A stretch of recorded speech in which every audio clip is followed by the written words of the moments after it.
So, are you translational, transformational, or transcendent in your use of technology in the classroom? This is your colleague BRENDA-JEAN Shepherd with a recap of Chapter 6 of Dr. Sunny Magana's book, Disruptive Classroom Technologies, where we learn that it's important to self-assess and know what stage you're at. And even more important, to set goals to grow and attain new levels. Every teacher comes in at their own entry point, their own level of implementation, and every teacher has their own different rates of growth.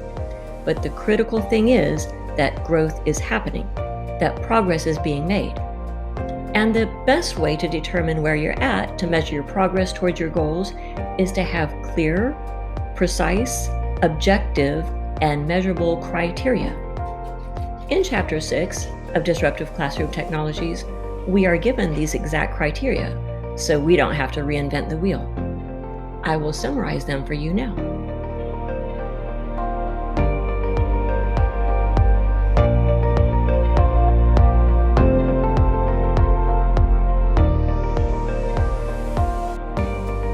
Effective teachers reflect on their practice and regularly set goals for their professional development. The 3 stages of the T3 framework can be used collaboratively by educators and administrators to self-assess, set goals, and evaluate their progress. Looking back over your teaching practices is reflection on action, while being self-aware of your work while you're doing it is reflection in action. Both are important, but reflection in action is an especially valuable practice because life is a continual improvisation.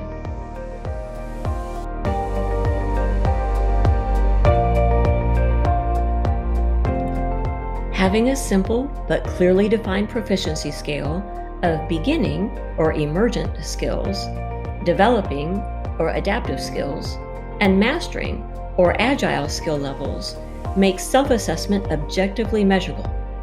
In Chapter 6, Dr. Magana provides tools he has developed applying this 3-point scale to the translational, transformational, and transcendent stages of the T3 framework. The questions that follow are how he recommends evaluating your classroom practice.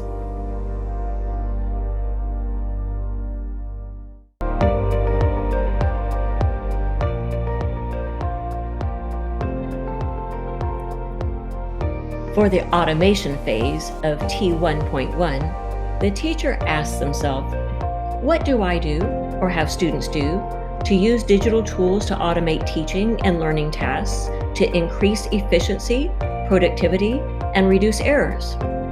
This is the first area where technology is used to make a difference in the classroom.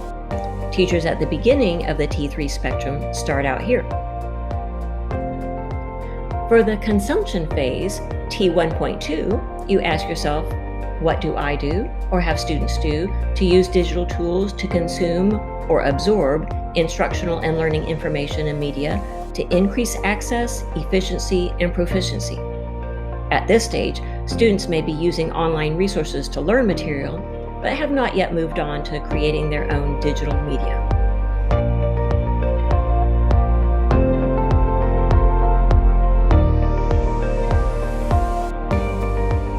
For the T2.1 production phase, the question to ask is, what do I do or have students do to use digital tools to produce learning artifacts that show what the learners know, show what they are able to do, and make their thinking explicit? This is where students are doing and creating with technology. For the T2.2 contribution phase, the question to ask is, what do I do or have students do to use digital tools to produce learning artifacts that are designed to contribute to the learning of others, to share? At this point, students are learning and deepening their understanding from each other's creations and products.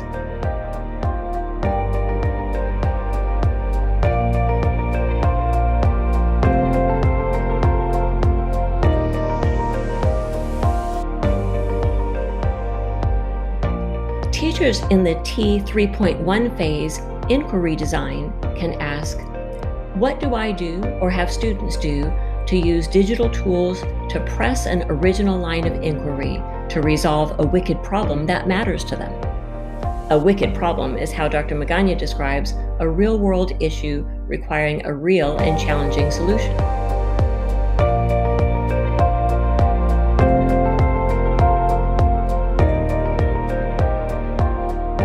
Teachers in the T3.2 phase, social entrepreneurship, can ask, what do I do, or have students do, to use digital tools to engage in the iterative process of creating a more robust solution to a wicked problem that matters to them.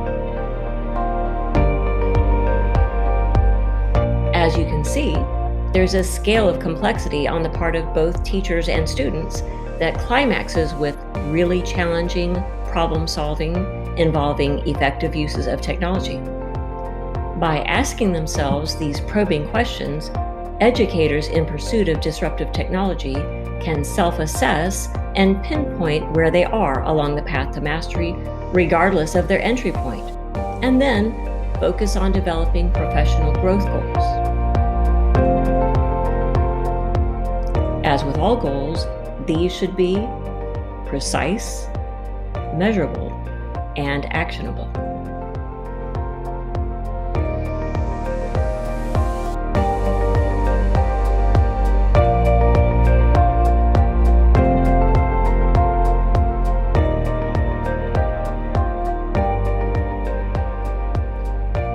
Dr. Magana articulates that the goal, the mastery level in any of the 3 T's, is agile, adaptive use of digital tools to enhance teaching and learning tasks in a way that demonstrates mindfulness of their impact and also is free from critical errors or oversights. It's hard to see your own oversights, so that's where collaboration with peers, colleagues, your professional learning community comes into play.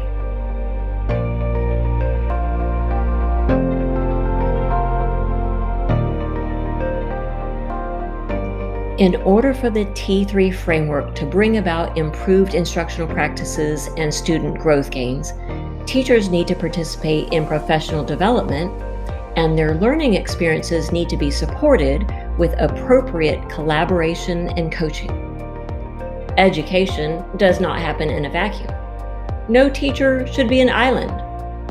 Teamwork is a 21st century skill, and effective instructional coaches can help ensure that teachers are able to transfer the skills, knowledge, and competencies gained in their professional development into their actual classroom instructional practices.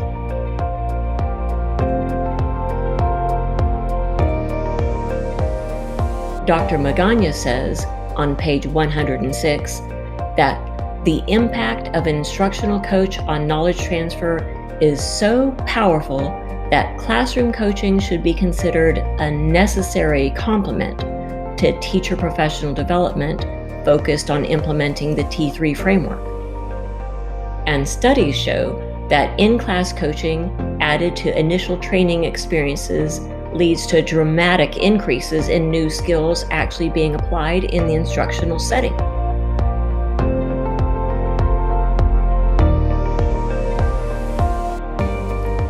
In summary, the core objective of the entire work of the T3 framework, as presented in Disruptive Classroom Technologies, is to make the framework actionable by providing clear, precise, objective, and measurable criteria for measuring progress in the implementation of technology and digital tools in the classroom for students to learn, for student learning activities to be efficient, for students to display and share their learning, and for students to go on and solve real-world problems in the real world. Without these clear, precise, objective, and measurable criteria, the classroom implementation of technology by both teachers and students can miss out on its potential to translate, transform, and transcend traditional instructional methodologies.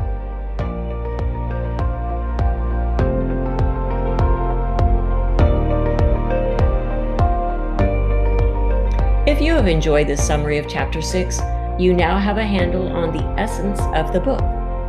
This is your colleague, BRENDA-JEAN Shepherd, wishing you a very disruptive classroom.